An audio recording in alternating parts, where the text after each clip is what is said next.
Böyük qayıdışa dair birinci dövlət proqramının icrası üzrə xərclərin bu ilin sonuna 22 milyard manata çatması gözlənilir. Bunu Maliyyə naziri Sahil Babayev Milli Məclisin plenar iclasında 2026-cı il dövlət büdcəsi haqqında qanun layihəsinin birinci oxunuşda müzakirəsi zamanı bildirib.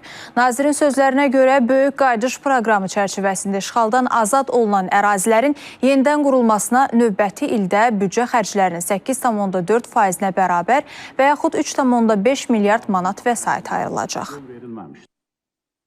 2020-ci ilin sonundan etibarən yenidən qurma və quruculuq işlərinə hər il dövlət büdcəsinin imkanları səfərbər edilərək cari ilin əvvəlinə 17,6 milyard manat vəsait xərclənmişdir.